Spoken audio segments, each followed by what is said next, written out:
So what does owning your morning actually look like? First, get up when you said you would.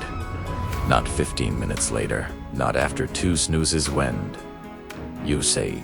This is non-negotiable because it's the first promise you make to yourself each day. Keep it.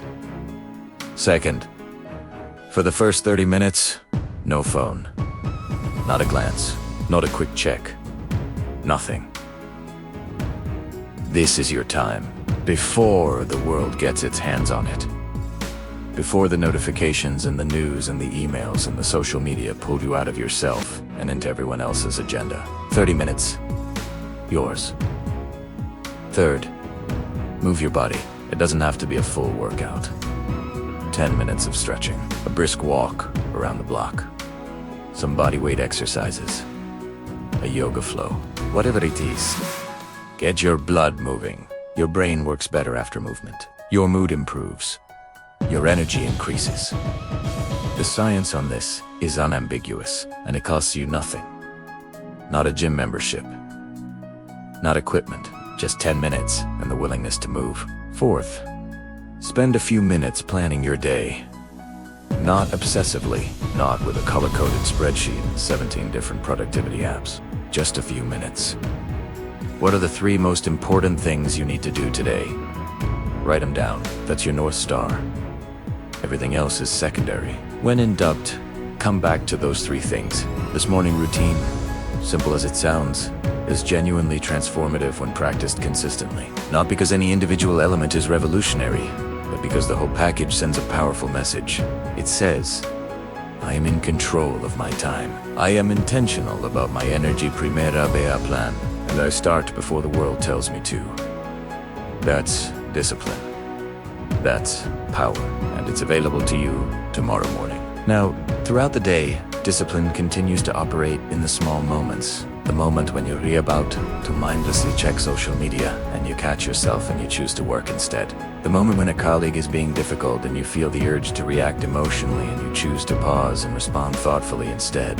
The moment when you're about to skip your planned exercise because you're tired and you force yourself to do it anyway. The moment when a frivolous purchase is tempting and you remind yourself of your financial goals and you walk away. Each of these moments is a victory. Each of these moments is a vote for the person you're becoming, and none of them happen automatically. Each one requires a choice. But the more often you make those choices, the more habitual they become, the more deeply they become woven into who you are, until they're no longer choices at all, until they're just you. Let's talk about the evening, because this is often where discipline breaks down. The end of the day, when you're tired and depleted, is when the pool of comfort is strongest, and the temptation to abandon your intentions is greatest. And this is where a simple evening practice can make all the difference. Before you go to sleep, take 10 minutes. Just 10 minutes, and do 3 things. First, review the day. Not to beat yourself up about what went wrong, but to understand it. What worked? What didn't? Where did you lose focus, or give in to distraction, or make a choice that was unaligned with your goals? Not as an exercise in self-awareness, because you can't change what you don't understand. Second, plan tomorrow. What time are you getting up? What are the 3 most important things you need to accomplish? What might get in the way? How will you handle it? 10 minutes of planning at night saves you an hour of confusion in the morning. Third, close the loop mentally. Whatever is unresolved, whatever anxiety or worry is buzzing at the edges of your mind, write it down. Get it out of your head and onto paper. Not to solve it right now, but to acknowledge it and set it aside until morning.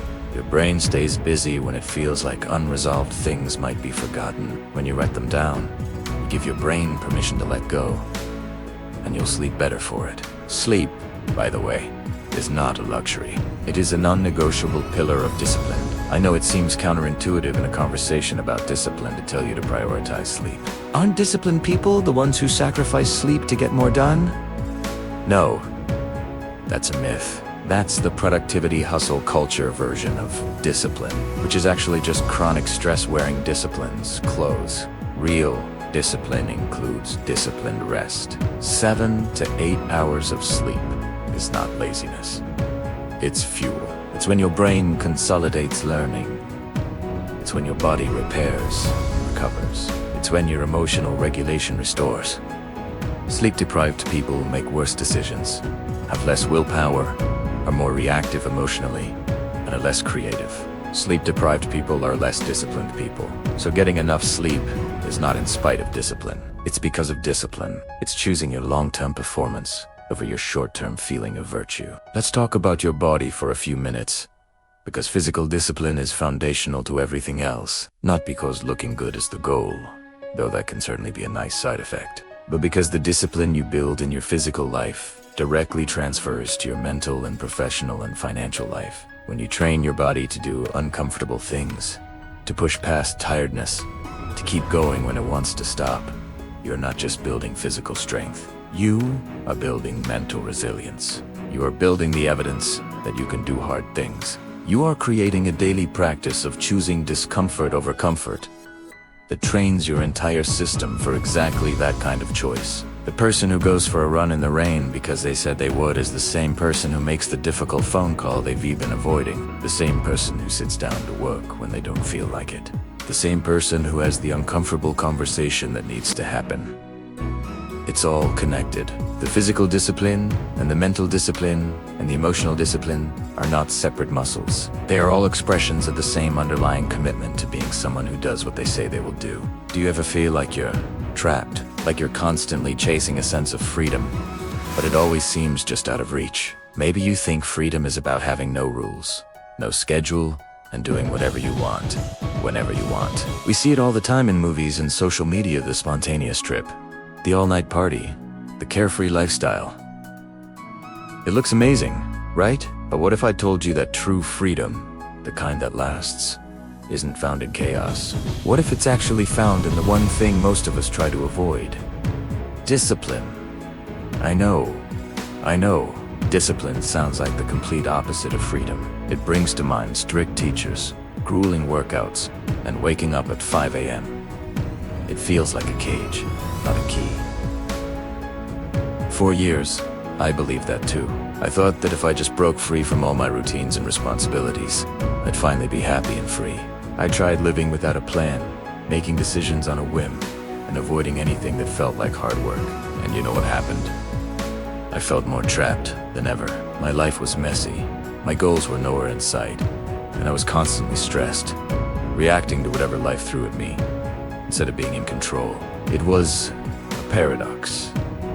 In my quest for total freedom, I had become a slave to my own impulses and a lack of direction. That's when I stumbled upon a powerful idea, one that completely changed my perspective. The idea is that discipline isn't the enemy of freedom, it's the path to it. Think about it.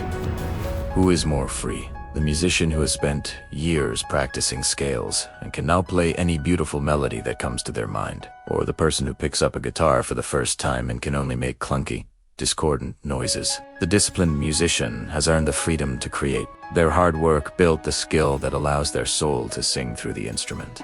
This applies to every area of our lives. Take financial freedom.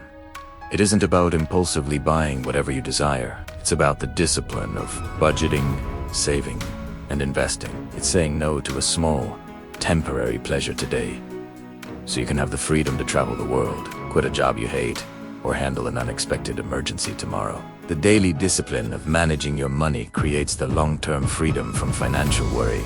Without that discipline, you're a prisoner to your next paycheck, constantly stressed about bills. Or what about physical freedom? The freedom to run, hike, play with your kids without getting winded, and feel energetic throughout the day. That freedom doesn't come from sitting on the couch eating junk food whenever you feel like it. It comes from the discipline of moving your body regularly, even when you don't feel like it, and fueling it with nutritious food.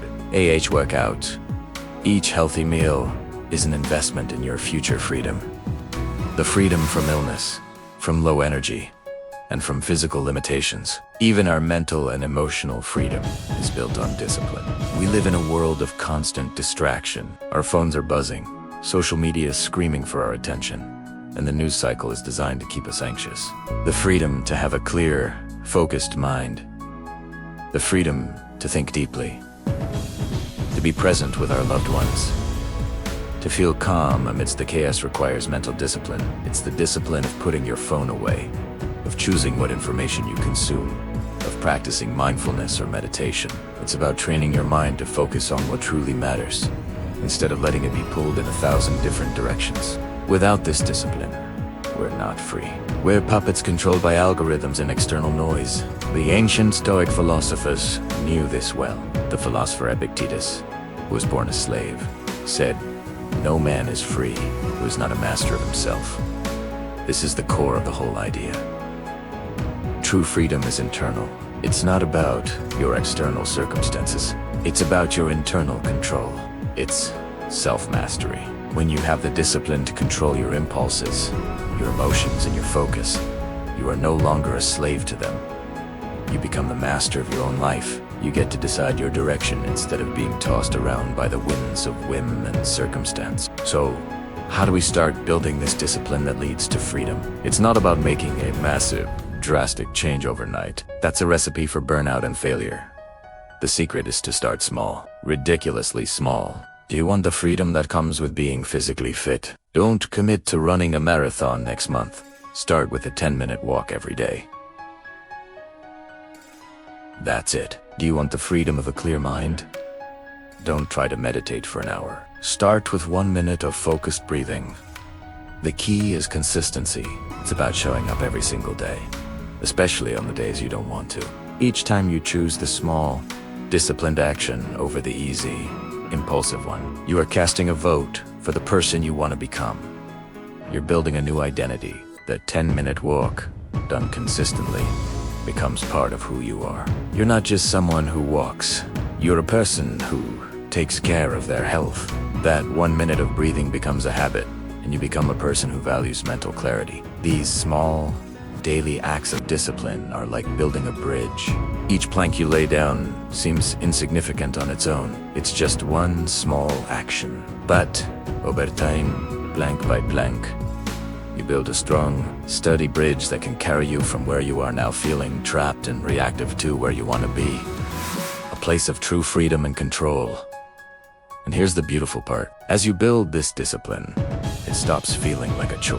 It starts to feel empowering. You begin to see the direct connection between your daily efforts and your expanding freedom. You'll notice you have more energy. You'll see your savings account grow. You'll find you can focus for longer periods. The discipline itself becomes a source of satisfaction. You're no longer fighting against yourself. You're working with yourself to build a better life. It's about shifting your mindset from short-term gratification to long-term fulfillment. The undisciplined path offers a quick hit of pleasure right now, but it almost always leads to long-term pain and regret. The disciplined path often requires a small amount of discomfort right now, but it leads to profound, lasting freedom and satisfaction. It's the choice between the easy road that leads off a cliff and the harder, uphill path that leads to a breathtaking view. So I invite you to reconsider your relationship with discipline. Don't see it as a prison. See it as the training ground for your freedom. See it as the tool you can use to sculpt the life you truly want. Identify one area of your life where you want more freedom. Is it your finances? Your health? Your time? Your focus? Then, pick one tiny, disciplined action you can take every single day to move toward that freedom. Just one. Make it so easy, you can't say no. Write down one sentence in your journal. Put just $5 into your savings. Do 5 push-ups. Read 1 page of a book. The action itself is less important than the act of building the habit of discipline. Remember, freedom isn't a destination you arrive at. It's a state of being you cultivate, day by day, through small, intentional choices.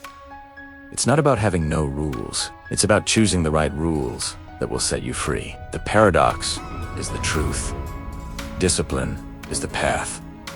Discipline is the key. Discipline is freedom.